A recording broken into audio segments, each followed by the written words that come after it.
Now, okay. So quickly, this is the agenda for today. We're going to meet all the rough admin folks who are on the line. We're going to talk about training. We'll talk about upgrades. Talk about referee abuse prevention and area rules, new laws, updates. There's actually quite a few of those. We're going to have a new referee scheduling system for Pleasant Hill, PHMSA, and Concord. And we're going to have Will and Anita are going to demonstrate that for us. And then we'll see how much time we have at the end for other topics. Okay. So with that, we're going to start with what PHMSA's first. Go ahead, Will.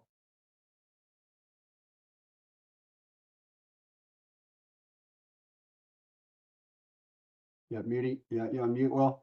There we go. All right. Hi there. Will, how much of an intro do we want to do here? Just kind of a quick hello, or? Yeah. All right. So yeah, on the. Go ahead. Go ahead. No, go ahead. Yeah. So my name's Will Keene. Despite the spelling of my last name, it's pronounced Keene, and I'm the ref admin for PHMSA. Caleb Owens is our assistant ref admin, and we've got some open spots as well. Okay. All right. And next we have Concord. We have Anita and her large team. Hello, my name is Anita Luttrell, and I am the referee administrator for Concord AYSO. I'm currently the instructor as well as the assessor for that region as well. Do have a couple folks, Matt Krula, Tammy Hoffman, who help me with things here and there within the refereeing staff, kind of just helping with some divisions. They are not officially on there, but that's some things they do behind the scenes. And welcome. All right. Next we have Mount Diablo. Thanks, Paul. Hey, everyone. I'm Scott Gallagher. This is my third tour of duty as ref admin for Mount Diablo. It's good to be back.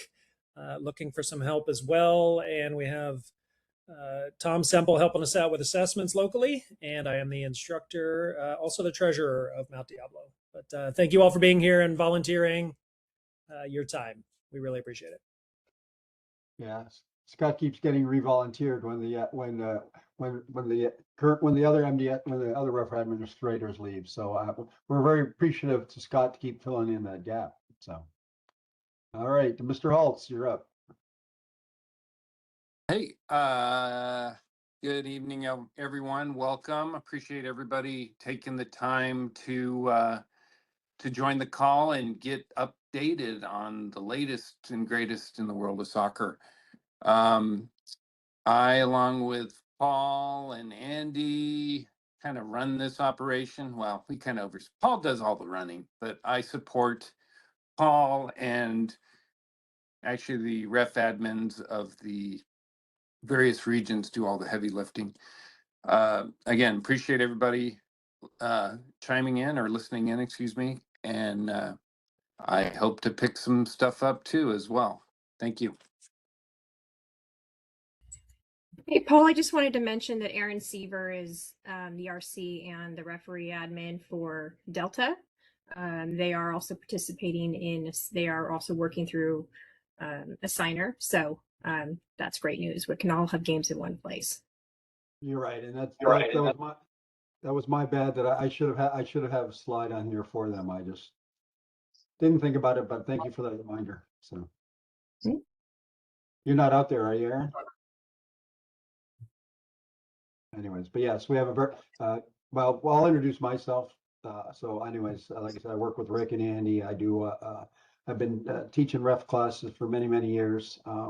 One of the things I continue to work on is making the area a resource for all the regions, right? So we don't do classes for each individual region. We do a class and then all the regions are welcome to come to it. So none of us have a lot of resources. So the more we can share our resources, it's better for everyone. So that's just like this meeting tonight, it's for everyone in our area. I will highlight, we're up to 72 participants. So I'm impressed. So Andy, you can introduce yourself. Hey, everybody.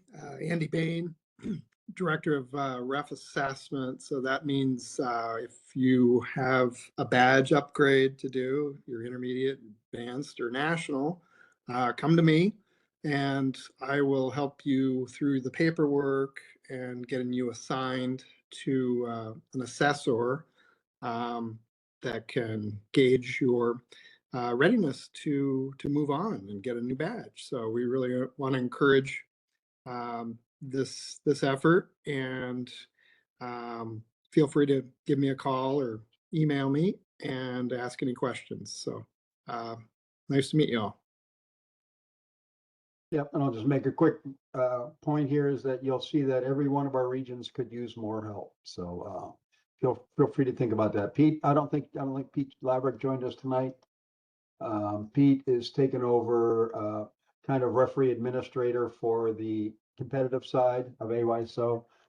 Under Area 2, you may not be aware, there's an organization called Mount Diablo Mustangs. It's actually an AYSO club organization, and their administration falls under Area 2C. And like I said, Pete has taken over the ref admin functions over there. Okay.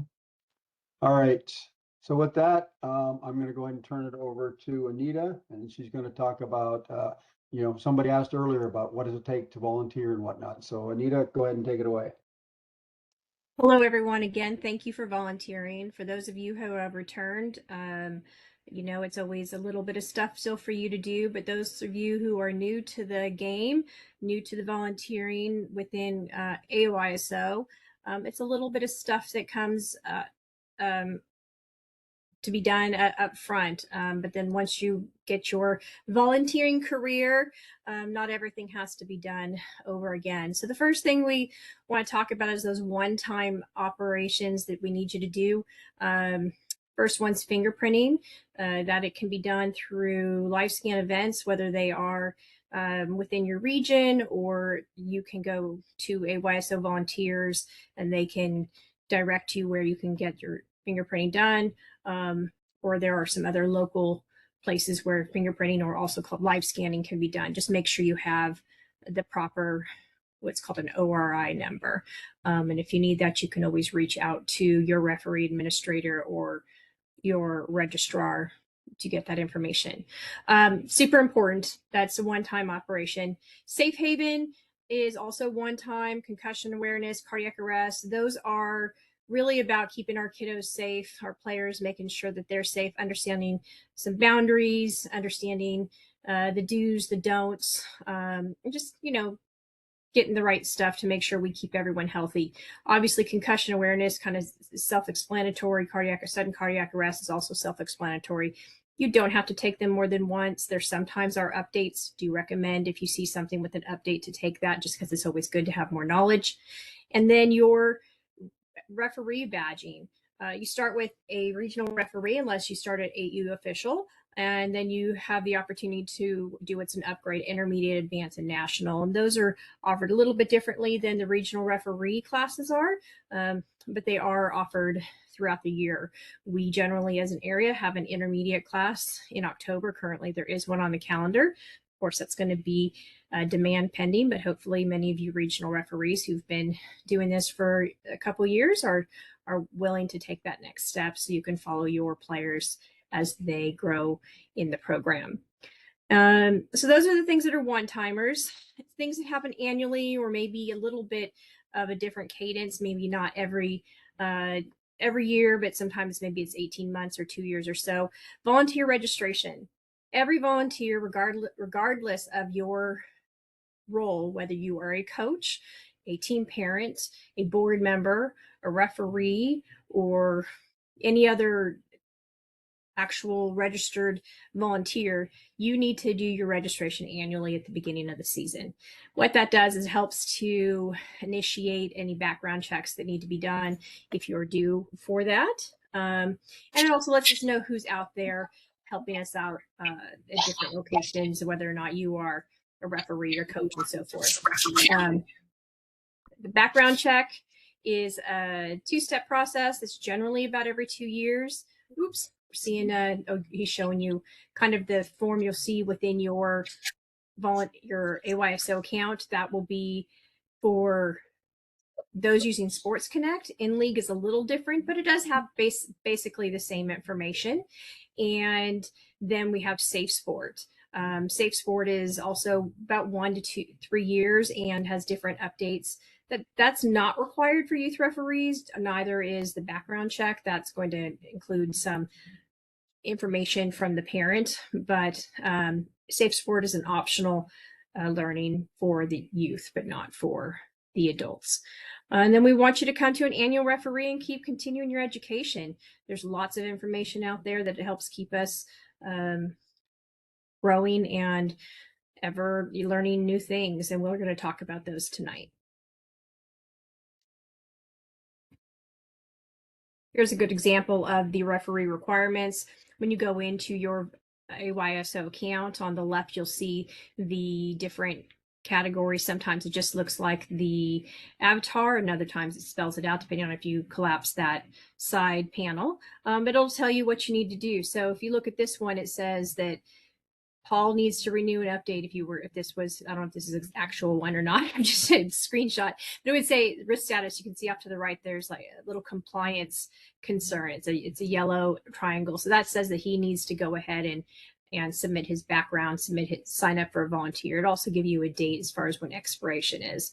Talks to you about your grades and all the things that you need to do.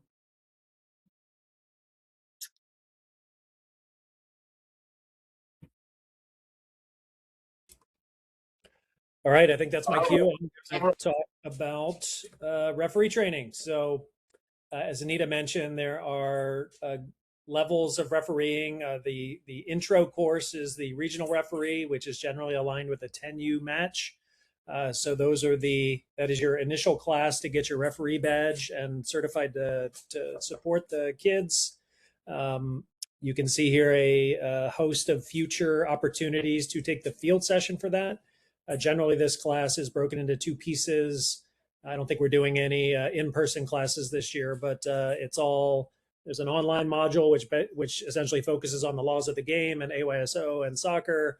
And you take that as a prerequisite to go to the field session, where those concepts will be reinforced through some working around on the field, talking about how the referee teams work together, and just, again, reinforcing what you learned online. So for those of you that are new referees, there are 4 opportunities coming up, including one this coming Sunday at Sequoia Middle School, where you can finish your referee training.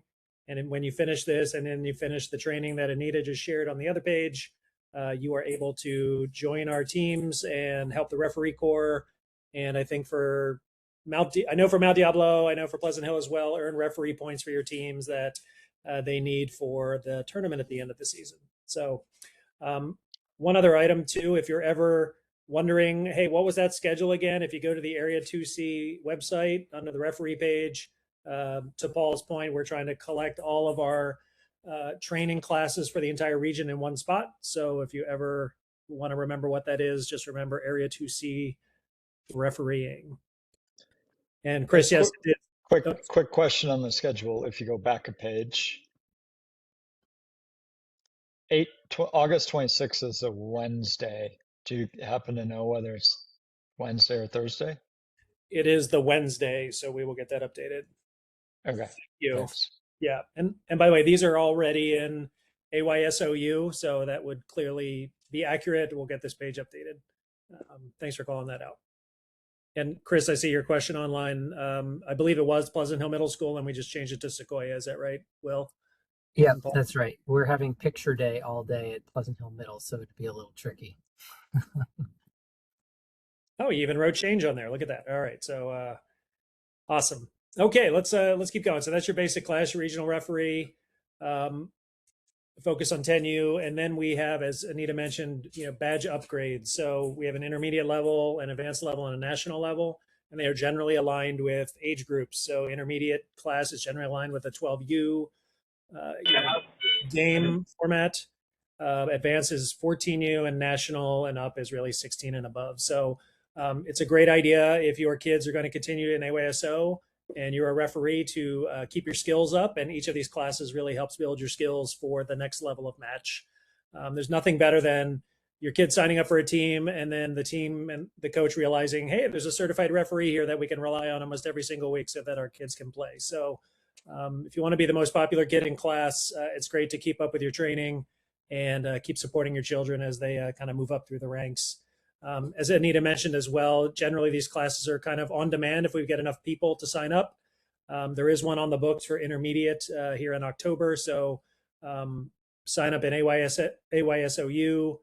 Paul, I know I've redirected a couple folks in your direction as well with some interest. So, and then advanced and national classes. If you're already an intermediate level and want to look to the next level, I would say email your ref admin, email Paul directly, and then we will try to get a critical mass together for a class. Otherwise, Golden Gate Camp always hosts those sessions in the summer. So next opportunity for that will be next summer. Yeah, and actually, I was just checking I have two people signed up for the intermediate class already. Okay, the last couple of years we've used somewhere had between 6 and 8 folks, which is a nice size class. Okay, so I'd encourage you guys, if you're interested, get signed up. It's out there in AYSOU. Okay. All right, I'm going to just talk quickly about this. This is not necessarily new, but I like to reinforce it anyways. This referee abuse policy was original. It basically originated in USSF. It's been adopted by AYSO as well. Once again, this policy doesn't really. It's really about the more extreme abuse cases. Where people are doing things they really shouldn't be. So I just want you to be aware of it, right? And I'll talk about this. That we're all aware of what misconduct is, right? People behaving badly. Okay, abuse is extreme, deliberate, non-contact behavior that can cause significant harm. Then we all hear. I mean, we've never really had it happen locally. Very rarely happens in AYSO, but you do occasionally hear in the news where issues where referees are assaulted, right? So the policy kind of covers all of these, and then it has penalties in place for each level of this issue. Up to the point that basically there's people who at some level of abuse, you never get to watch your child play again, or your child may never play again. All right. So, but the one thing that I want to emphasize on this is if things are happening out there, we need to know about it. Okay. Will needs to know about it. Scott needs to know about it. Nita needs to know about it, and they'll bring in Rick and whoever else. Okay. And I'll have this on a further slide, but I'll go ahead and hit it now. Is I believe on every one of our websites, there's a link to, we have an incident tracker. Okay. So that we use whenever there's a significant incident. So that way we can track it across the area. Okay. All right. So anyways, but anyways, misconduct reports will be addressed to the regional area board, for potential discipline. Okay. So the key message here is you do not have to put up with abuse. Okay. So, but if there's abuse happening, the right parties need to know about it, which means your ref admin, they'll take it to the regional commissioner and whoever else on the board need to address these issues. Okay. So, okay. With that, region rules. We have a set of region rules. They probably need to be updated, Tad. I haven't had a chance to do that yet. But they're on the area website. What we're trying to do is kind of have consistent set of rules across the area, and part of that just kind of encompasses some of the things that aren't necessarily covered in the laws of the game and AYSO stuff. Okay, we'll talk a little more about that. Okay, and just so everybody's kind of doing things the same way. Okay, part of that is too, like, and things change every year, right? So one of the things to do with, one of the reasons we have this meeting is because things change every year. Okay, so but this year it's still pretty much, a U14 above is all free sub. Okay. Likely 9. Well, I put 9v9 plus because a lot of these, we continue to be challenged because we never know exactly what the boards are going to do, is how big the rosters are going to be. Sometimes it's a matter of how many people sign up, how many teams there are. So U14 above, we want to play 9v9, 10v10, 11v11, whatever the right number is for that day, that number of participants. Okay. And we'll, one of the things I'll talk about, and we're still trying to get some clarification on this. One of the things we're hearing, is that from the coach administration is that they want us to encourage the teams to play to the lower number of players, whichever team has the lower number of players, and that both teams match that number of players. Okay. In the past, historically, you know, because of our philosophy of everyone plays, if one team kind of showed up short, you know, we'd still let the other team play with a full complement of players. So our understanding from what the coach administration folks want us to do, and fundamentally, this should be a conversation between the coaches and the referee, is they want us to play they want the teams to play with equal number of players. Okay. But of course, one of the options there is if one team has more players, is that they loan a few players to the other team. Okay. So that's always an option to get everyone, as many players playing as possible. But fundamentally, this should be a conversation with the coach that may or may not be facilitated by the referee. The reality is the referee, we need to know how many players are going to be playing, how and when at the beginning of the game. So we should be having that conversation with the coach. Okay. Discriminatory language. There's been some stuff put out on that. Not too much of an issue at 10U, 12U. More, starting to be more of an issue at the older level. We've had very few incidents of this, and discriminatory language is basically things where basically people are using race or gender or things like that as in derogatory terms for other players. That's not allowed. Okay. As a referee, if you hear that stuff, you take action. Okay. If you the guidelines on this, if you don't hear it and somebody comes and reports to you, then what you do is you have a discussion with the teams to say, hey guys, I'm getting reports that this language being used is not acceptable. We shouldn't be doing that. Okay. If it is being used by players, you hear it. Fundamentally, there's an option for you to be pulling your yellow and or red cards depending on the severity. Okay. So hopefully it's not an issue, but it is an area of focus, an area of concern at the national level. And like I said, there are some additional guidelines out there. It's a little too much to go into today, but I just wanted to give you hit the highlights. Okay. All right. So this says new area rules. These were basically new last year.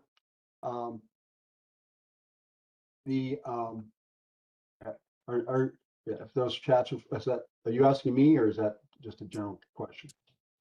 I'm asking because it only said it next to 14. I'm confirming that 16 and 19 have that same philosophy on 9v9 plus. Yeah, Yes. Yes, Okay. 14 plus. Thank you. Yeah, it's always a little bit. All right. So anyways, back to the new rules for coaches. The key point here is that we now have the ability to engage the coach and make him responsible for the behavior of his players, or excuse me, of his spectators. Okay. So when spectators are becoming a problem, right, we've always encouraged folks to not, or encourage referees to not engage directly with spectators. Okay. Spectators are a problem, you work with the coach. Okay. The difference now is the fact that we can hold that coach responsible for not controlling those spectators. In the past, it was kind of like, I used to always joke in my referee classes, what do you do if the coach can't deal with it? I say, well, you go to the coach and say, you need to deal with this person. And he says, well, I can't control my wife, so, but, now he has to. Okay. Now he has to. All right. So, but, and what are the things, right? So negative comments about refereeing, verbal taunting, harassment, intimidation, negative comments towards players. All these things are unacceptable behavior, and the coach needs to make sure that's not happening. And I'll talk a little bit about an approach for that to deal with that in a moment. But if these things are happening by spectators, you deal with it for coach. You deal with the coach. Okay. Well, I'll take it back. The coach shouldn't be doing these things. I'm getting ahead of myself. These are things that the coach shouldn't be doing, but also then the spectators should not be doing that as well. So the other thing then is we now have a rule that we, just like we encourage referees never to engage directly with spectators, we have an expectation that spectators should not be engaging directly with referees. Okay. If spectators have a problem with a referee, they take it up with their coach. Okay. Making inappropriate comments to the referee is not correct. Approaching a referee after game and telling them what they thought of how they did the game is not appropriate. Okay, so all these things can potentially subject the coach and or the spectators to additional sanctions. Okay, so basically what I want you guys to think about is if spectators are coming up to you after a game, hey, if you have an issue, talk to your coach. Okay, there's no reason to engage with spectators before, during, or after a game. Okay, it's just not a good. It's just not going to lead to anything productive. Okay. All right. Okay. So, like I said, I've just kind of hit this highlight. There's more information on the area website. If you want to look at those rules, I highly encourage you to look at the, where's my link? The AYSO area2c.org. There on the referee pages, there are area 2C guidelines. Okay, they say 2025. We probably still need to update it for 2026, but we're still kind of trying to clarify a few things. Okay, but fundamentally shouldn't be that much different. Okay, so now, all right. So hopefully everybody watched the World Cup. Okay, and maybe learned what some of the new rules for 2027 are. Okay, I'm going to go ahead and cover them because many of these were in play for the World Cup. Okay, so in a lot of these, I'll just highlight. A lot of these rules are now about trying to avoid time wasting by players. Okay, the goal is to make the game more interesting, more exciting, and not have players waste a lot of time. So to that end, okay, we now have a 10-second limit for players to leave the field of play well, let me take one step back. We now have these time wasting rules for the professional level. The question is how do we apply those to our AYSO recreational youth players? Okay, and what I'll highlight is we're going to use them where they make sense, and not and not use them where they don't make sense. Okay, so there's a 10-second time limit now for players to leave the field to play when being substitute. Okay, if the time limit is exceeded, the substitute cannot enter until the first stoppage after 1 minute is elapsed. So basically, what they're saying is, when there's at the fresh level, when there's a substitution, if they don't leave the field quickly, they can enforce a 1 minute delay of that player coming on, which is a detriment to the team. Okay, in AYSO, okay, for U10, U12, that's never going to be an issue. Okay, we're not going to enforce any kind of delays for substitution. Okay, for U14, for the older player, we may enforce that 1 minute delay where necessary. Okay, and once again, I'm of the opinion, unless the team is really taking significant amount of time to do substitutions, let's just say we're only going to use that 1 minute delay when it really becomes a problem. What I really want to encourage that, and I should have put this on the slide, what I want to encourage you guys, everyone this year, is for when there's free substitution, encourage the players to leave at the closest place of the field. Okay, so they don't need to go to the halfway line where the other substitute is standing, right? So it is even written the laws of the game now. They should leave at the closest place of the field. So if the player's all the way in the far corner, right, they can go over the touch line, they can go over the goal line, get off the field, and then the substitute can get on, right? It just saves a lot of time instead of them having to run all the way over to the halfway line and then the player comes on. Okay, so encourage the players, teach the players, coach the players to leave at the nearest place possible, and then delaying in substitution will not occur. Okay, or is less likely to occur. Okay. All right, players' equipment. Okay, for whatever reason, FIFA has gotten more lax about what they call accessories. Okay, I'll be honest. You occasionally see players with things on their wrists and things like that these days. Well, AYSO, we're not going to change anything. Okay, we're still not going to allow jewelry. Okay, with the exception that's always been there of medical, religious, or cultural items which are taped over. Okay, so that's the only things that can be taped over, right? So medical alert bracelet. Some folks have religious things. Okay, cultural items. Okay, all of those things are allowed to be taped over. Earrings, not so much. Okay, nose piercings, no. Okay, so any jewelry that is decorative in nature is still not going to be allowed in AYSO, even though at the professional level, they're being a little bit more lenient in these policies. You know, AYSO with our youth, it doesn't make any sense to have dangerous jewelry on the field, even if it's taped over. Okay. Any questions on that? Okay, I've got everybody muted, but if you want to ask a question, feel free to unmute yourself. Okay. All right. The next one, once again, now is that you can apply advantage on it if a restart is taken incorrectly taken. Okay. So, say for example, you know the player does a bad throw in, but the ball goes directly to the other team. Okay. That can be an opportunity for advantage. Okay. So once again, at 10, this doesn't make any sense at 10U, at 12U, because they're still learning how to do things properly, right? We want them to learn to do things properly. We want them to do that, take that restart over or whatever is the appropriate remedy. Okay.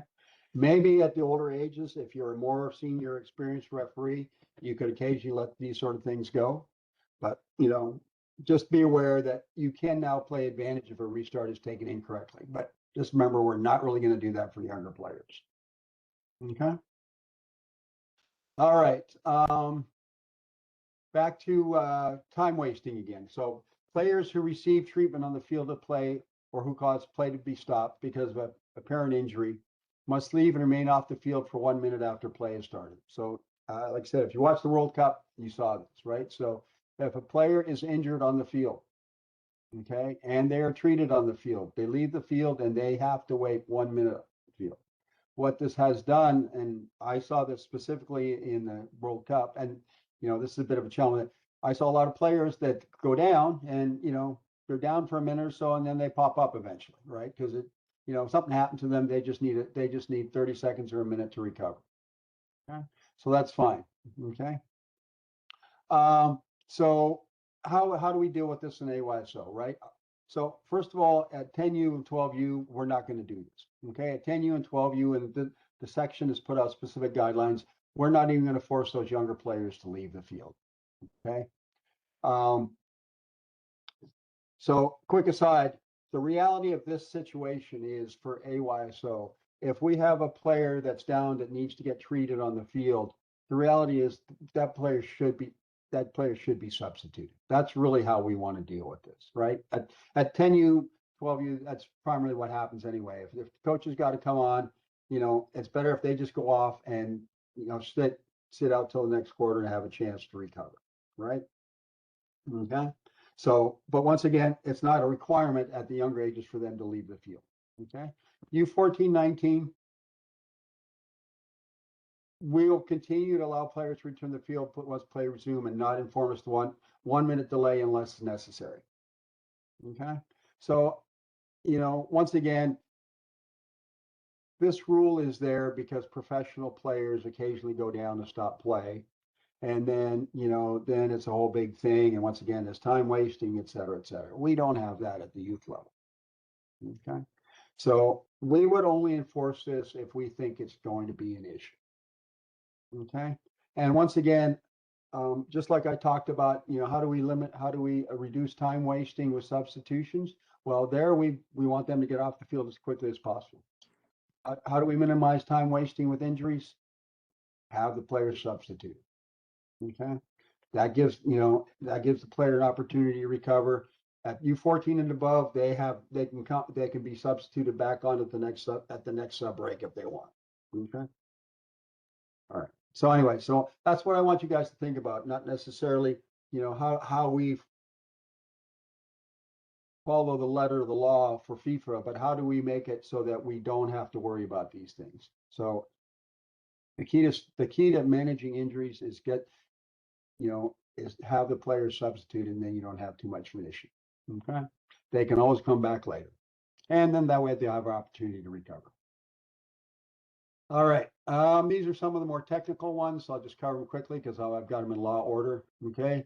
Removal automatic caution for the kicker if they and the goalkeeper offend at the same time. Something we rarely do anyway, so don't worry about that. I'm just highlighting it because it is a change. The next one's one of these technical ones. You guys don't have to worry about it. No caution for a dog self-defense if the advantage is played and the goal is scored. Okay, right? If a goal is scored, then it really doesn't make sense that it was any kind of denying obvious goal scoring opportunity. Okay. The next one is one I do want you to think about. Okay. And this is actually just a bit of a clarification or from last year. A corner kick is awarded to the goalkeeper. No, I take corner kick is awarded to the goalkeeper inside the penalty area controls the ball with their hands or arm for more than 8 seconds for releasing. The referee will decide when the goalkeeper has control of the ball and 8 seconds begin and visually count down the last 5 seconds with a raised hand. Okay. So once again, this is about not having time wasting by the goalkeeper. We're probably not going to do this at the 10U and 12U level. You know, that level say, come on, keeper, let's get the ball in play. Okay. So let's get the ball, let's get it moving. You know, at 14U and above, okay, this is one where you could potentially, if the keeper's taking too much time, say, come on, let's go. And if they are taking too long, right, then what you do is you use your hand to count down the last 5 seconds visually so they see it. And you count it loud too, okay? You know, like you go, you know, 5, 4, 3, 2, 1, because it's 5 seconds, right? It's not 5, 4, 3, 2, 1. Okay. So you're going to see this with throw-ins as well too, that we're going to use this kind of mechanism with our hand to indicate, get things moving by counting down the last 5 seconds. Okay. Once again, another removal of the automatic caution for kicker if they and the goalkeeper defend at the same time. We don't do a lot of this stuff anyways, but just be aware of it. Okay. This is mildly interesting one. I'll just highlight it. Probably never seen it. I've seen it a couple of times. So the penalty kicker accidentally kicks the ball with both feet simultaneously, or the ball touches their non-kicking foot or leg immediately after kick. What the example of this that I have seen, and just for sake of knowledge, is what happens is the person taking a penalty kick, basically their plant foot kind of slips out from underneath them and they end up kicking the ball with both feet. Okay. Technically that's a double touch. Okay. So once again, if this sort of thing should happen, okay, once again, they have a remedy now, because in the past they would basically say it was a double touch and not allow it. Okay. If it does happen now, if the kick is successful, it's retaken. If it's unsuccessful, then an indirect free kick is awarded for the offense. Okay. So it's a little bit of, you know, this was never an intentional act. This was not intended, you know, that somebody actually accidentally kicked or potentially kicks the ball with 2 feet on a penalty kick. Okay.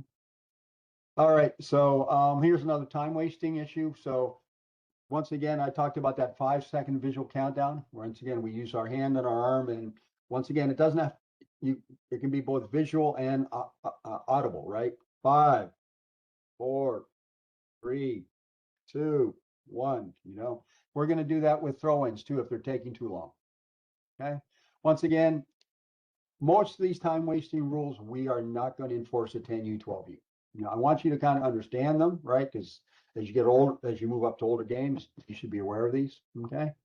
So for the older games, we will enforce this, right? Get things moving. Okay. Okay. And once again, then we have the same thing on a goal kick now. Okay. If they're taking too long on a goal kick, we can start our, you know, our 5-second countdown once again for the older ages, 14, 19 through 19. Okay. But for 10 and 12s, we are not going to enforce these, right? So we have 3 or 4 now opportunities to move the game along, right? And all these were put in place at the higher level just to reduce time wasting at the professional level. So we think about how we apply these, you know, how these make sense for our younger players. Okay. Any questions on those? Okay. If you do, feel free to unmute and ask it. Okay. I'll just highlight we're up to 84 participants. We're doing well tonight. All right. So those were the main things for this year, right? Like I said, Paul, can I add a clarification? I think for 10U, for the build out line, I would say if there's a goal kick or the goalkeeper has possession, wait till the other team's behind the build out line before you start reminding the goalkeeper to move it along. Great. Yeah. So, well, yeah, that's the thing. Yeah. Well, yeah. Yes. I always forget about the build out line stuff. Thanks for that reminder. So anyways, right. So like I said, just, you know, just a quick comment then saying a lot of these we always have to think about when we read the laws of the game that these things were designed for professional players. And we have to use a little bit of discretion when we apply these to, you know, 8, 9, 10, 11, 12-year-old kids, right? Okay. We always need to think about what the intent of these rules are. Okay. All right, I'm just going to review quickly some of the ones from last year. They implemented this only the captain guideline thing, where basically what happens at the professional level, there's an issue and everybody mobs the referee trying to get the issue, and the referee can use a signal that he's only going to talk to the captains. We're not using that in AYSO. Okay. The next one is similar to what I've already been talking about. This was started last year, right? So, but oh, sorry. Oh, sorry, I hit my mouse. Anyways, this is the same thing where basically when the goalkeeper's got the ball in their hands, once they have control, they have 8 seconds to release it. You give them that 5-second visual countdown towards the end. If by that time they haven't released it, you give the other team a goal kick. Okay, and I think I forgot to mention that on the prior thing. Okay. Yeah. Oh, that's 5 and law 5 and 512, law 12. Those are just two sides of the same coin. Okay. All right. Yes, because when they made these changes to the goalkeeper returning the ball, they had to update several laws to make that effective. Okay, so like I said, just wanted to highlight that from last year. I have a duplicate slide in there. Once again, drop ball. Okay, but the ball is in the penalty area. It's dropped for the defending team goalkeeper. Okay, outside the penalty area, there was a slight modification last year. So like if the referee gets in the way of the ball or whatever, in the past, we always gave it to the team that last touched the ball. Now there's a perspective that if the ball was going to go to the other, if we interfered with that ball was going to the other team, that we should give the ball to the other team. Once again, at the younger level, you probably can't tell that anyway. So if you want to just give it back to the team that have it, that's perfectly fine. Okay. We won't worry about that. Okay. We now call things kicks from the penalty mark instead of kicks from the penalty mark, what we used to call KTFM, are now called just plain old penalties, which I don't like because it's not necessarily as distinct. Most of this we don't really care about. They're just here for a reference. Okay. All right. With that, I'm going to turn it over to Will and Anita. They're going to talk about how we should properly dress. Then they're going to go into game scheduling.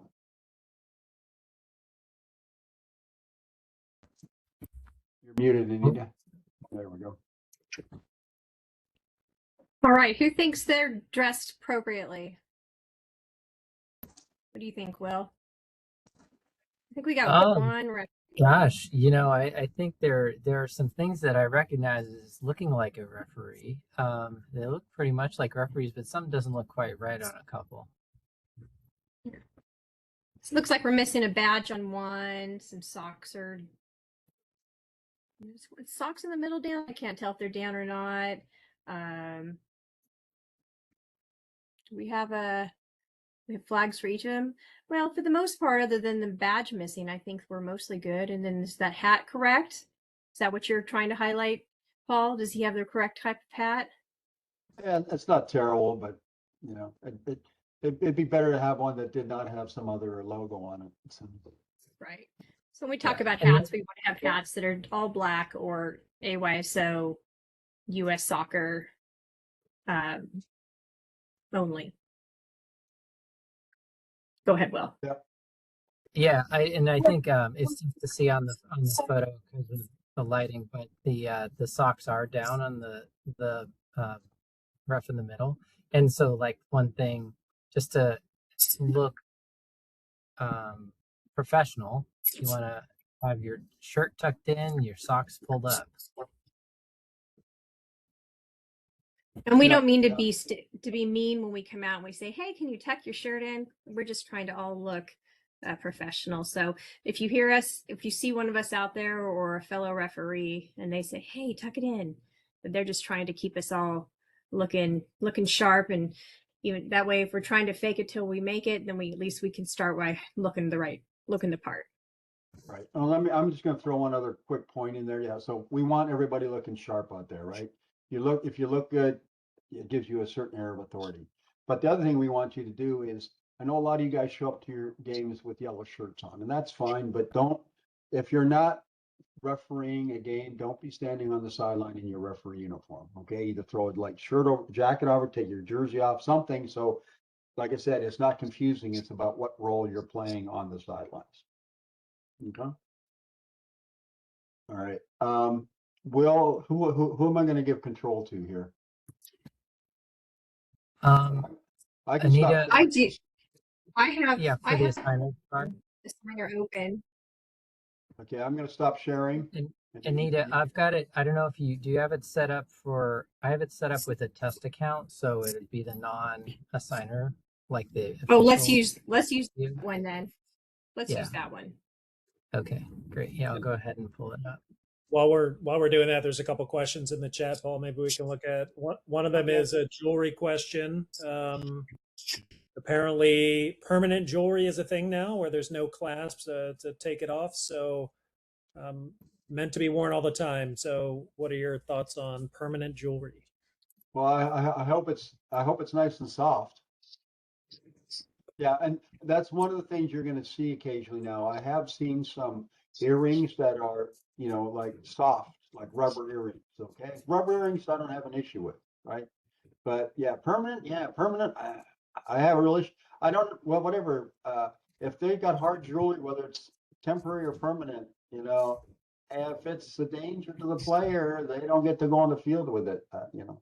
So if they want to be soccer players, then maybe they shouldn't have permanent jewelry. I don't know. Yeah. Thank Then you. our And then response the other to question that was is- if you. I'm sorry, Scott. Go ahead. No, after you, Anita. Were you going to close out? I was just going to say that our response is that if you'd like to play, if it's not safe, you'll have to remove your jewelry. We're not going to tell them to remove it. We're just going to give them that kind of your choice situation. So. Right. If you would like to play, you need to remove your jewelry. You don't have to remove your jewelry, but if you would like to play, you need to remove your jewelry. Yeah. Right. Okay. Next one, Scott. Yeah, the other question is, do you need a patch to be an 8U referee? No. Okay. So, okay, it's a bit of a trick question. You don't even need to be a referee to referee an 8U game. But if you're going to be an official 8U referee, then you need to have some sort of certification and or some sort of, I've seen T-shirts. I'm not sure what everybody's doing this year. Okay. But technically, referees are not required for 8U games. Both PHMSA and Concord, I'm not sure about MDSA, we try to get people certified as 8U referees because it's a good place to start. Because if you do 8U refereeing, then it's a whole lot easier to move up with your child when they become a 10U, and you can become a 10-year referee. But 8U referees are not required, but encouraged. Yeah, I'll add from Mal Diablo, our rule of thumb is you have to be a certified volunteer. You don't necessarily have to be a certified referee to referee an 8U match. Yep. Yeah, I agree with that because often it's the coaches doing it. So, yes, yeah. agreed. Mm-hmm. All right, over to you, Will. Okay. Are you guys are seeing my screen, I assume, with the assigner homepage? Is that right? Yep. Yep. All right. Okay. So assigner, brand new platform. A number of us have been using this with other soccer leagues that we referee for. So some of us are familiar with it, but it's new for our area, and we wanted to go over this and just show folks a little bit about how it can work. This here, what I've got pulled up, is somebody trying to ask a question, or is that just some background noise? I think it's somebody just off mute.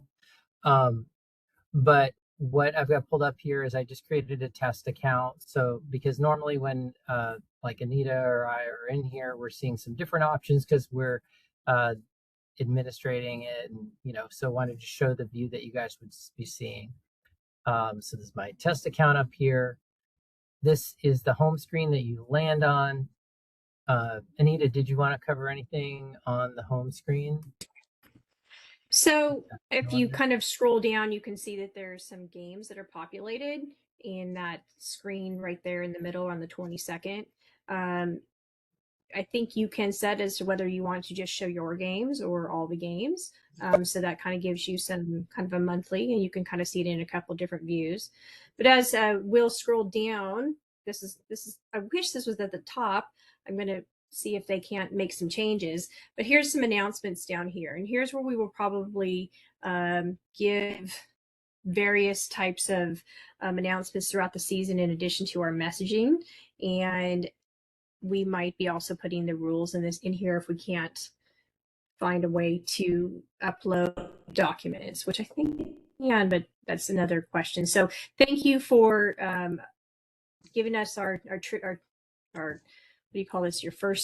Our annual or brand new sail into Assigner as we start with this homepage. Yeah. So so starting out here on the home, somebody trying to ask a question again, or is that? It might be my background. I'll mute just in case. Oh, okay. No problem. No problem. I can't see the Zoom screen or the WebEx screen. So just if there are questions, please somebody just you know, can pop up with those and mention those.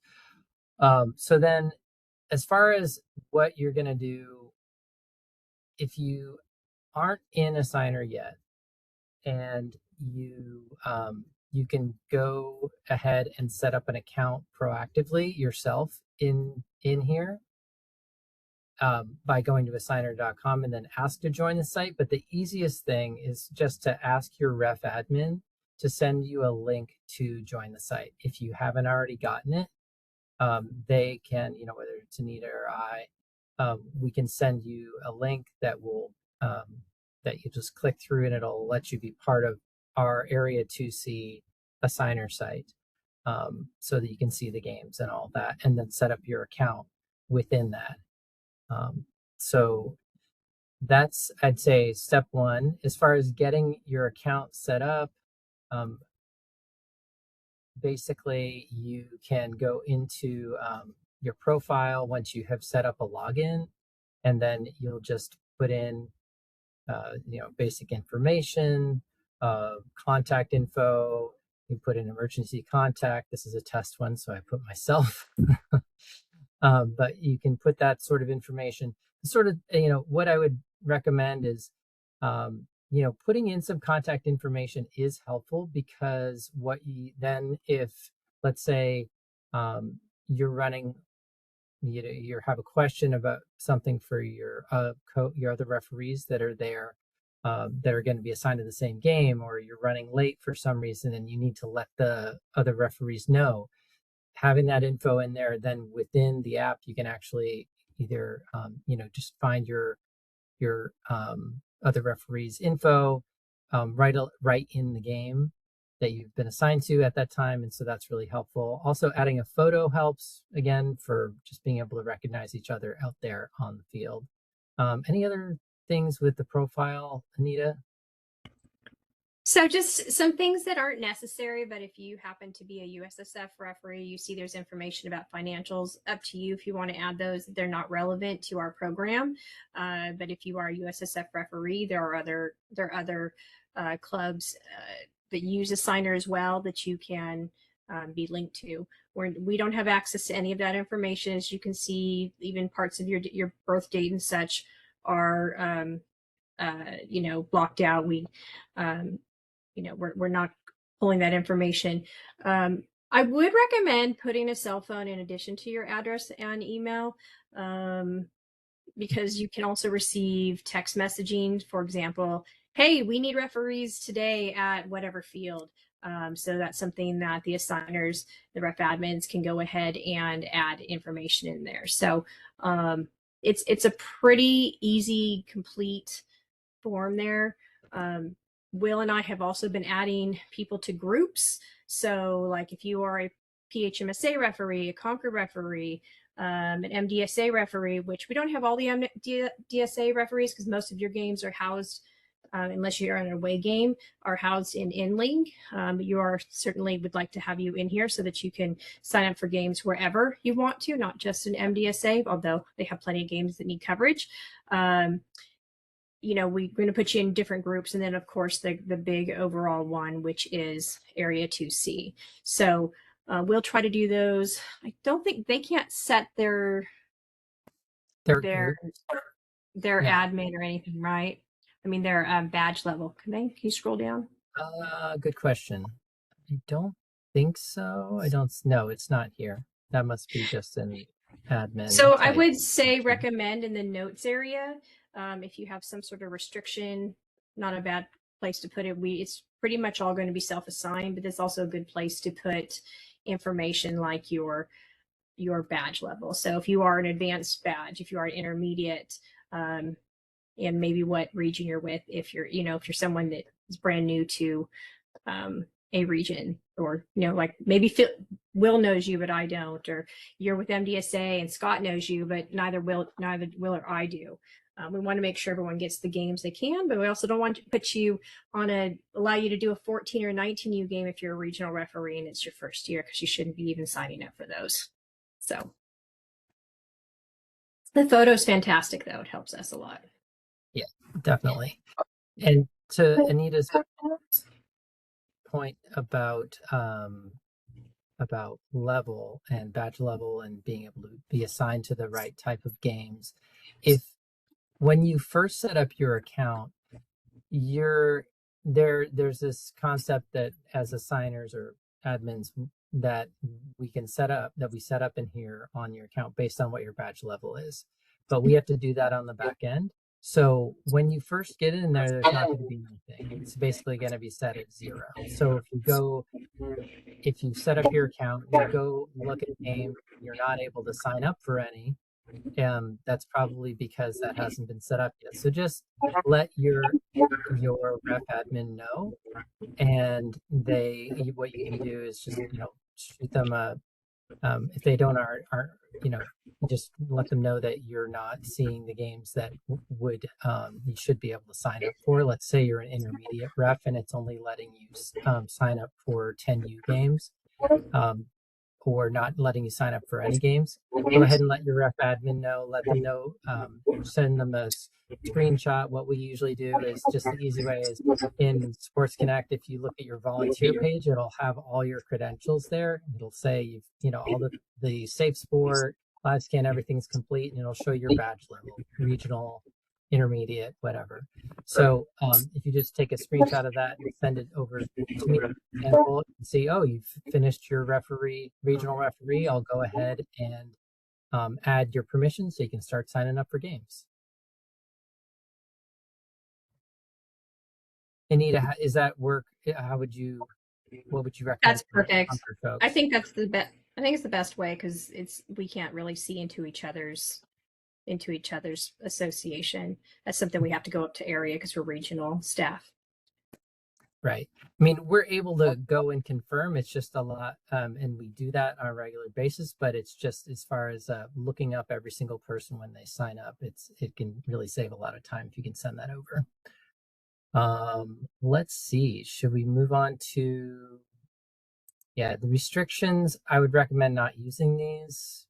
You were mentioning this a little bit, Anita, and kind of recommending the same thing, unless basically if you sign up, if you put anything in here, it will just make it so that you can only do those games. Like if I set 10U or 12U or whatever, it would, if I put 12U boys here, it would literally only let me sign up for 12U boy games. That would, and none of all the other ones would be blocked. So just as far as how that goes, that's probably something to avoid. Yeah, you're going to cover filters, which they should be using filters and not restrictions. Yes, that's a great point. So let's go to games. How about that? So games is right up here, and what you'll see is this view. So it says my games 2 because I've signed up for 2, and then unconfirmed games are when you that's if you signed if you've been assigned a game and you'll get a kind of request to confirm that you can do it. That it would show up there if you hadn't yet confirmed it. And then what you're generally going to do is look at all unassigned games, unless you want to see all the games, even the ones that are completely full. So we'll just go into all games for a second. And I'll just take a second to pull up. So once you get into all games, it's going to show everything that hasn't happened yet. So it starts out with this filter, start date of today. But there are lots of different options you can put in here for filters. So given that we're using this across Concord and PHMSA and Delta, maybe you only want to see games in a certain area. You can choose which venues, the location of the games. You can set that as a filter. You can choose the age groups if you just want to limit it to age groups, but whatever you set here as the filter will then show up here. So let's say, for example, I want to only look at the games in let's say Gregory Gardens and Pleasant Hill Middle. And I am not going to be around this weekend. So let's say I'm not going to be around. So I'm going to just look at one starting on the 28th. So go ahead and apply the filter. So that will then show the games that are in meeting that. Now, if I go away, one thing to note is that if you clear out of games, like let's say you leave this site and then come back later, it'll usually still be set to the same filter. So if you were filtering for something really specific at one point, just check that and you're not seeing things that you expect to show up. Maybe it's because there's still a filter in place that you need to just remove. But this helps you to see like the games that are in your area, and you can go ahead in there. You need any other things that you'd on the filters? Yeah, so like these are also only going to be filtered to our area. They're not going to include Mustang. They're not going to include other clubs in the area because those are separate assigning things. But in here, you can, when you do select games, you can get information as to where the field actually is. If you click on the field, it'll tell you that information. It'll give you a little map. We've also got addresses within the actual assignment. So like if Will were to go to his own assignment, I don't know if he wants to do that. Sure. I'll just go to my games. Yeah. So he can, view the whole game. Let me see here. He can look at, I think that's where you can go, the game details, and it'll give a little bit of information as far as who else is on there, which it did give outside of it as well, but then it gives the actual address there. You see, sometimes there's notes, some fields, the address is like the front of the school, but where you actually enter or you park is on the whole other side. And I'll just use Westwood and El Dorado as a good example. You're going to enter the park from the Concord High side at Mendocino and Concord Avenue. So we have information there that's in the notes. So this is also a good place where you can message your fellow officials should something be going on and you are, running late, or, hey, I'm going to be on the game before. Can you check in the players for me? That kind of thing. So we can, work together and be prepared. Yeah. Yeah, And then as far as well, let me just interrupt for one sec. So yeah, go ahead. Let me for those you give a little background. We made an explicit decision to kind of put all our games in one thing because it's so nice to be able to filter. The filters work so well here. You can look at PHMSA games. You can look a lot more specific. This system is what heads above what we used to do with Ref Scheduler, because Ref Scheduler we had to have a completely separate login for Pleasant Hill. They're completely different separate login for Concord, different separate login for Delta. We're putting all the games in one place because If you only want to see PHMSA games, you can easily filter that. Okay. But the nice thing is now, as someone who does games across the region, I can go in and see games everywhere, and I can sign up for games between PHMSA and Concord without any issues. Okay. So that's the strength of this system. Okay. So go ahead, Will. Yeah. Hey, And then, hey, Will, Jim McDonald, just to hey, point out, the version you're showing of a signer is the web-based one. It's different on an iPhone. I was just going to show that. I don't know if you guys can see my, Oh, or- okay. because can you see me on the screen, or is it just, I guess you probably can't No, see much because it's It's probably, it just yeah. Blurry. We can see you now. It's but it's blurry. That you have a phone in your hand.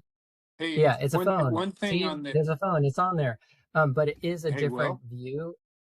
before you do that, Hi. one thing to make the system work really well is that I think you have to make your cell phone visible to everybody, because I know I was just clicking around on some of the games, and some people don't have their contact info, so your partner would not be able to be contacted if there's no number to reach Exactly. your Yeah. partner. Really good So point.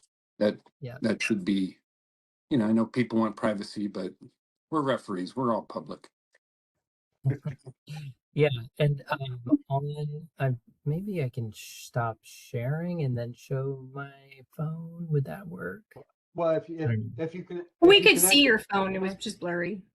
Oh, well, okay. if you, Well, I was going to say, if you join the WebEx with your phone, you could then share your phone. that's above But my abilities. yeah, Pretty sure. I don't think it's worth going there right now. I Yeah. think the point is that Jim was making is there is an app for a signer that Yeah. you can put on your phone and has a lot of the functionality of the website. Okay. And the point Rick was making is if you put your email and cell phone in there, then it's very easy if you need to contact, there's functions within there on your phone that you can easily contact the people that you're working games with. I've been using a signer for a couple of years now. High school, like I said, if I need to contact the guys who are on my game, there's a thing in there. I can send them a message. If I get to the game and where are you? I need to call you. I can just click on the button and I don't need to know what the number is. It just lets me call them. So.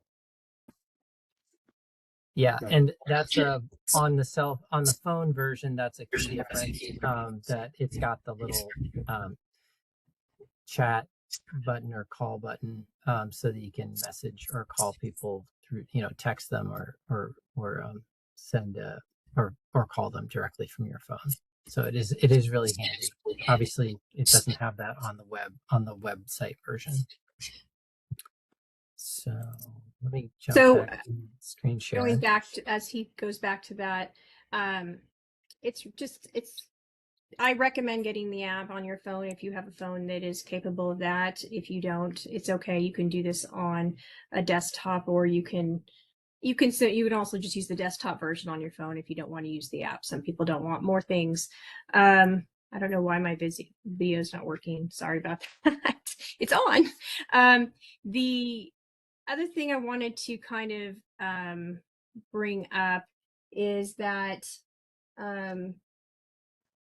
you can kind of set your own view in some ways. Like, so if you want some help on assignments, you can look up to the right. It tells you assignments. If you want to maybe go to the home page, you can kind of look to the top. So you can also scroll to today. You can scroll to whatever day. You can hit list. You can hit month.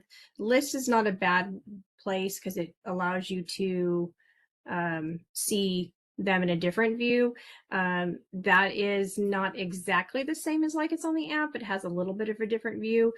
So just those are your games that are on your calendar. You can add those to your personal calendar as well. There's an option there as well. And then if you ever have any questions, you reach out to the two of us. The other thing is to say is over the last week, Will and I have tried to work out all the kinks. There's definitely been a few things we realized that seemed to make sense, and then when we made some changes and made some corrections, and thank you for those of you who bared with us as our guinea pigs for our Area 2C.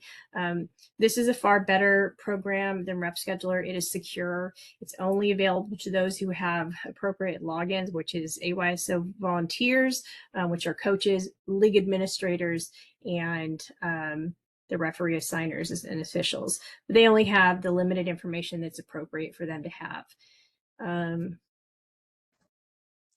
think that's it. So, for example, Yeah. if you wanted to see, if you hit on games, I think you can hit a different view as well. Is that not correct? From this view, On games, all there's honestly. all games, unassigned games, and unconfirmed or your own games for the referee view. Right. Let me just highlight. Let me just interrupt for a sec too. One of the things, also one of the things you're going to get is you're going to get a nice email reminder before the game. Okay, which the other system never did. Okay, Assigner is very good about it'll, you know, the day before it's going to send you reminders of your game or games. Yeah. So, Yeah. no, Yeah. Go ahead, Paul. I was going to highlight I mean, it's very easy to use. Okay, it's very easy to use. Okay, like I said, and you know, Will and Anita have kind of shown, you know, it's very easy to look at your game, see what games are available, sign up for those games. It'll remind you of your games. Okay, you just need to make sure you get in there and get signed up. Okay, I'm going to facilitate. I'm going to give you a couple more minutes. Anything else? Last couple minutes on Assigner that you want to mention? Just a couple of quick things. Availability, you don't really need to worry about since we're all doing all self-assignment. That's more for if we were assigning you based on when you were available and you weren't getting to pick your own schedule. So at this point, we're not really needing availability filled out, but there's a way to go in there and set when you are available. The other thing I'd say is post-game reports. So this is game reports. Basically, we may consider using this.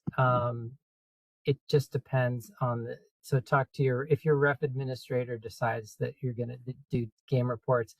What this is for is basically it would give you an option either here or the easiest thing is in the mobile app to after the game's over, you just submit a report and say, okay, the score was 2-1, red team won.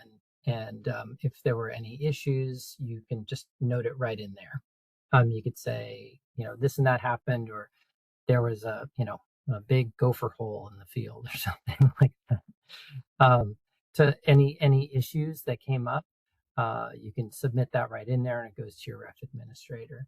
And the last thing I would say is Anita mentioned you can reach out to us for help, which you definitely can.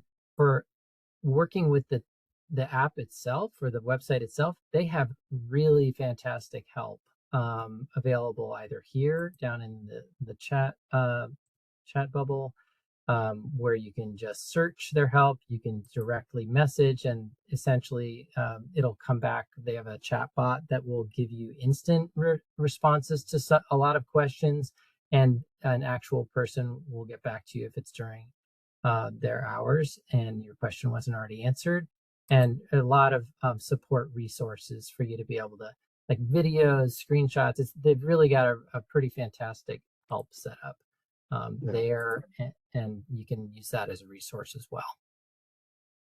Yeah. Overall, it's a significant upgrade to what we had. The older system was long in the tooth and was going to break eventually. So it's really you're going to like it. So before I finish up with the last subject, Will, there was a couple of questions on the chat about equipment pickup. So are we allowed to pick up equipment this Friday, even though we haven't done the in-person session? No, but there will be equipment pickups every week going forward, for the next few weeks at least. So once you get your requirements, your classes done, any of the other requirements done, once that's ready, you'll be able to pick up your equipment. Right. And about how you get added, contact your, if you're PHMSA, you contact Will. I'll put their, if you're Concord, you contact Anita. I'll put their emails back up at the end of this thing. Okay. All right. I'm going to cover one last subject, and then perhaps we'll have a few minutes for Q&A, or if you want to stick around, we can always do a few extra minutes there too. Let me go back to sharing my screen. All right. Sorry, I lost internet for a minute for some reason. I don't know if that question was for me. No, no, that's fine. No, it was mostly about this, if they could pick up their equipment. So, okay. Yeah. All right, so I'm just going to quickly cover a new, for a long time, we've had a USSF process that we called Ask, Tell, Dismissed. I came up with this last year just because I never thought that was sufficient for AYSO. So what I'm going to recommend in the future that dealing with coaches is we're going to use remind, warn, caution, dismiss. Okay, so we're, for recreational, for the less professional, we're going to give them a little more opportunity. Okay, so if you're having a problem with a coach, minor violations of AYSO, you remind them of what the rules are. Coach, just remind you there'll be no negative comments to referee. Coach, remind you to keep your comments positive instruction, right? So that's a reminder. Okay, that's the first step. Okay, the next step is warn. Coach, just remind you again, there should be no unacceptable comments. Coach, you're behaving irresponsible. I'm warning you that needs to stop. Okay, so now he's been going on, and now he's had a warning that that something needs to happen. Okay, caution: continued violation of AYSO rules after being warned. Okay, Coach, I'm cautioning you for continued irresponsible behavior. Coach, I'm cautioning you for continued dissent. Okay, like I said, these are just samples of what you may or may not use, right? And last but not least, you've had enough of this coach. He's been a problem. Okay, you can dismiss that coach. Okay. Once again, want to work that process into your brains. Remind, warn, caution, dismiss. Okay, so we're taking one more step above USSF because our coaches are not professionals. They're weekend warriors, right? They need to learn. Okay, so like I said, reminding what the rules are, warning them that they're breaking the rules. Okay, if they're a big enough problem, we can caution them. Okay, and if they really truly won't stop, we can ask them to leave by dismissing them, showing them a red card. Okay, so something to put in your toolbox now for managing coaches. Okay, and once again, I'll just highlight too, we kind of fly through these subjects because we try to cover a lot in an hour and a half. I could spend an hour and a half just talking about how to deal with sideline behavior, which I do in the intermediate class. What a coincidence. Okay, anyways, so last but not least, we have time for a little Q&A. I haven't looked at the chat recently. Is there anything in the chat we need to address? Just my chat.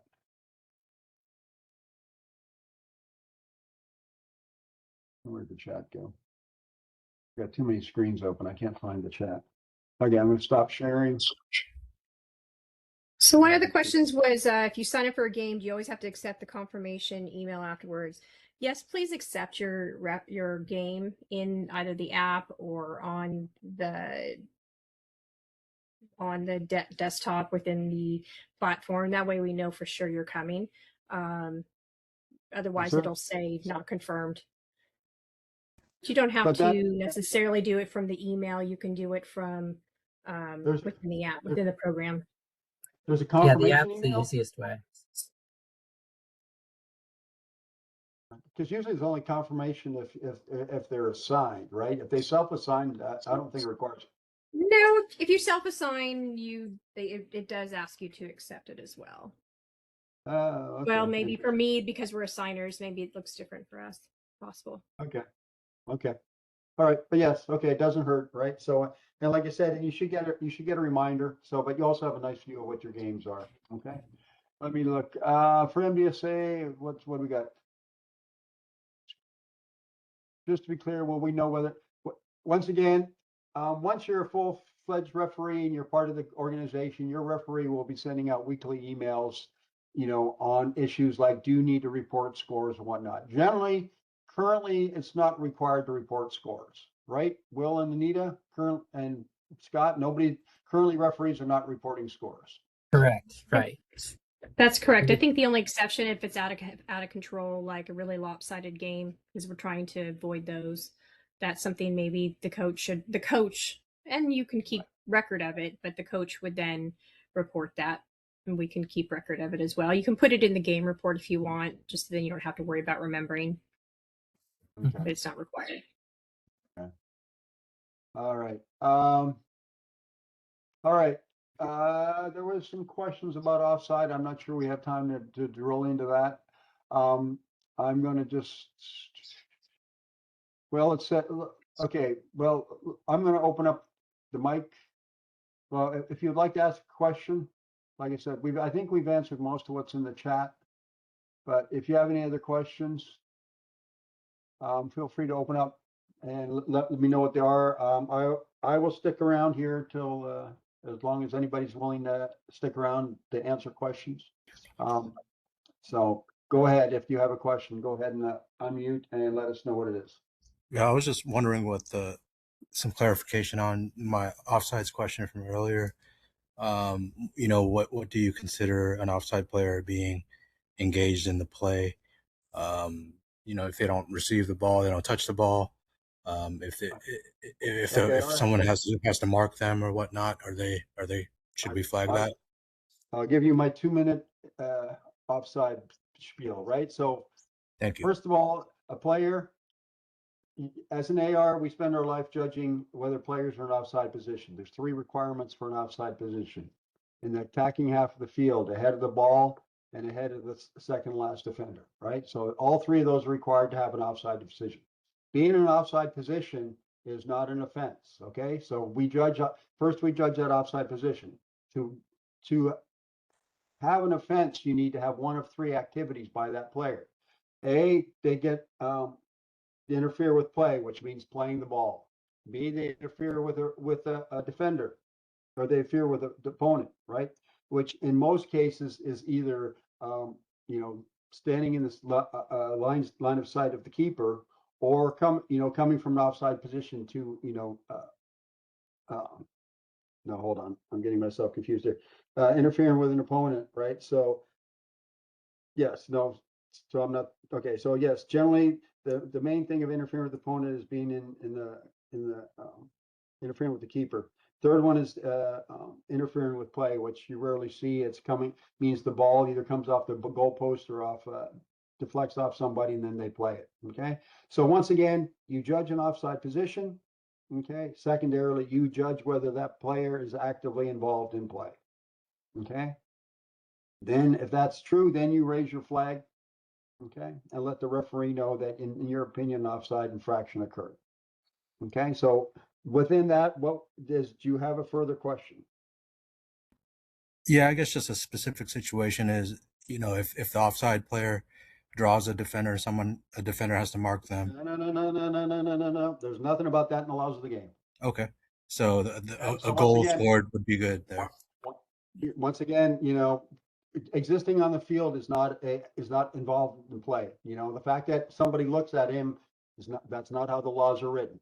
Once again, to be involved in active play, they either have to play the ball, interfere with an opponent, or gain an advantage. So simply being on the field and capturing the attention of the defender is not being involved in play. Okay, thank you. Mm-hmm. Question? Any other questions? Yeah. Can you hear me? Yes, I can hear you. Okay. I had a question. I'm going to be reffing and getting points for my son and my daughter's team. I hope you didn't already go over this, but if the how can I get it so okay, I ref one game, and then I get a point for my son's team, and then the next game I ref, it goes towards my daughter's team. Peter, is this Peter? What? Yeah. Well, go ahead. Yeah, Peter. Yeah, I messaged you back in the chat, but basically, since you're in PHMSA, I'll mention it since it applies. Essentially, you wouldn't split your points as you're going. You just at some point let me know you want to switch your points to go to another team. It doesn't. Yeah. Okay. So we could just do that, say, midway through the season. Mm-hmm. Okay. And then another real quick question. Hold on a sec. Let me just clear that priority. So the point is you allocate your points to one team at a time, and then at some point you can switch over to another team. That's fine? Okay. Okay. Okay. Well Yeah. said. All right, Next sounds question. good. And then another quick question. Well, I hope this is quicker. How many points does each team need to get from a reffing? Like, I think we Yep, got no, two. Yeah, no, that's a good question. So how many points, Will? Total 16 points. 16 per team. Yeah, and the way we do it, this is again, it's a PHMSA specific question, but it's two points as a center referee, 1 Yeah. point as an AR. So Yeah. total of 16 for the team. From just the refs. It's not including Just from coaches just the and stuff. refs. Just the Correct. refs. Mhm. Okay. All right. 16 per team. Okay. All right. Got it. Thank you. Yep. Appreciate that. Yeah, and there's more about it on the website, on the region website as well, if Okay. you ever want to refer to it later. Okay. All right. Thank you. And let me add just Mount Diablo uniqueness for 10U and 12U, it's 12 points. For 14 and 19, it's 6 points. And for allocating points to teams, all referees are required to do that for every point they earn.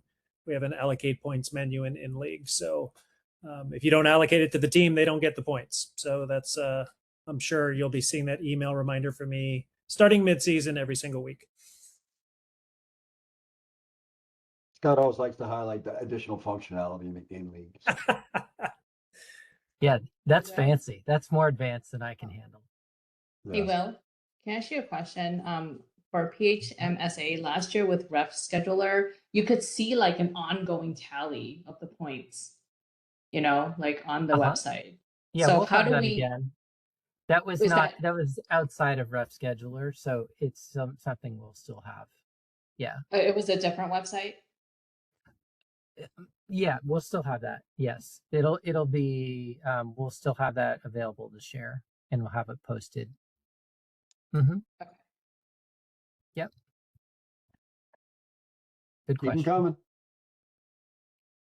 Any other questions? Do we need to contact you after we've refed a game, like to get the points? No, once we get started, at sometime after the first week of games, I'll send out a form for you to fill out, and you'll assign which team you'll have your points going toward. Right. For Right, but to- and but that'll to get- be for ongoing.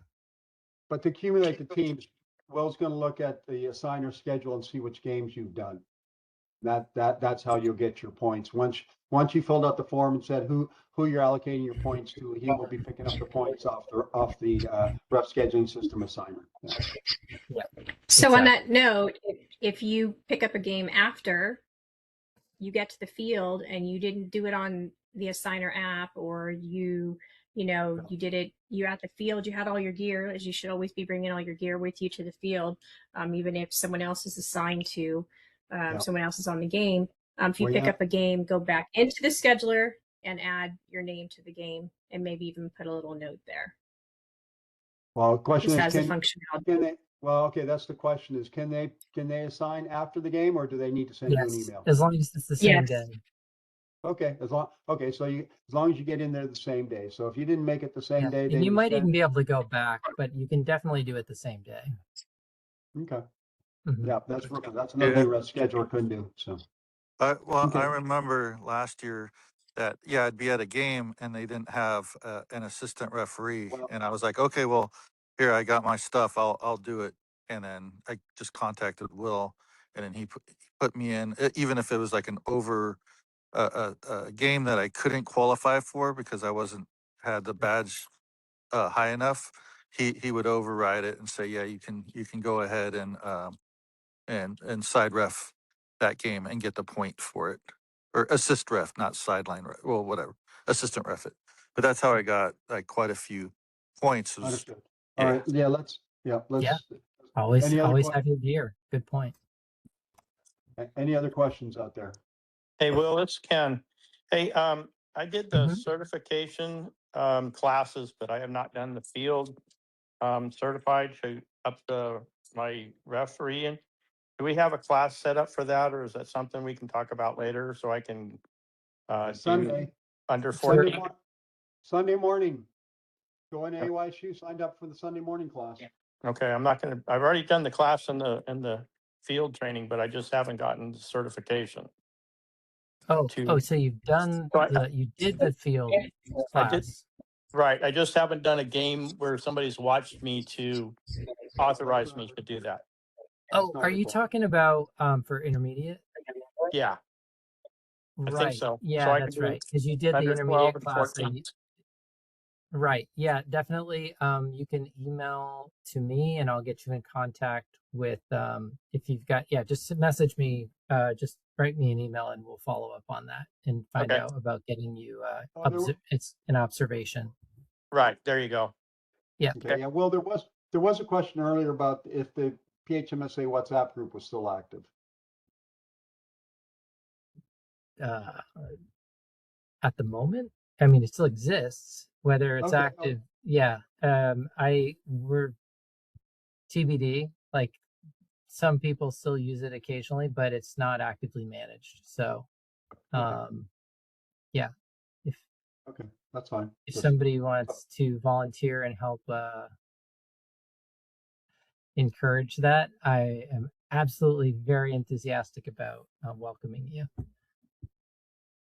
So Will? Will's point is he needs more resources. Go ahead. Yeah. Yeah, well, so approximately when do the games get posted for PHMSA? Like, for example, right now, only the August games are on there that I can see, and not the September games, but I noticed that the Concord division has all their games posted. Yes. And so we are going to probably post the September games sometime mid next week, and I'll email out when those are posted. And just to give a understanding for the reason on that is that well, one, because we're trying to get the system dialed in so that we can make sure that everybody can use it well before we post all the games, and also it gives all refs a chance to sign up for games, and not just the ones who have their badge at the very beginning of the season. So we'll do September next week, and then later on in the season we'll do October.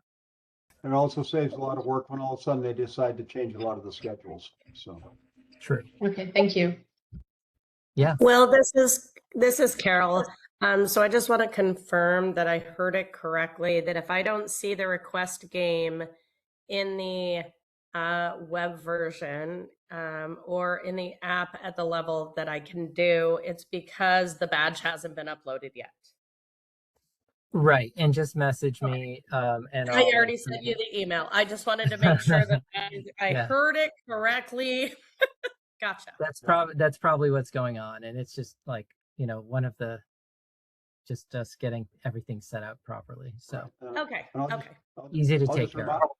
No right. And so in general, just for folks as reference, if you're a regional referee, you get to do 10U games and you can probably AR 12U, right? If you want to do more than that, you either need years of experience and or additional training. And it's up to you to convince your referee administrator that you're capable of doing those games. So in general, you're going to see the games that you're qualified to do.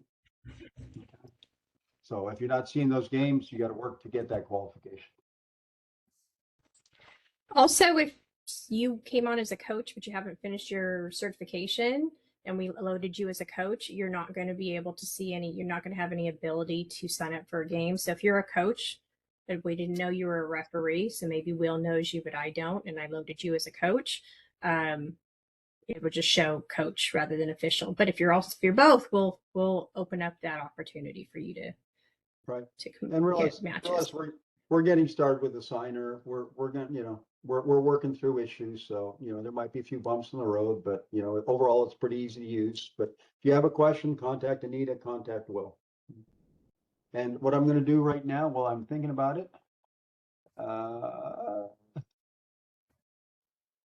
remind you of what their email addresses are. So, and I know this one by heart because I use it all the time. Anita is rra@concordayso.org. Okay. And Will is refadmin@ayso281.org. Okay. And I'll remind you of Scott's while we're here too. Once again, refadmin@mdsoccer.org.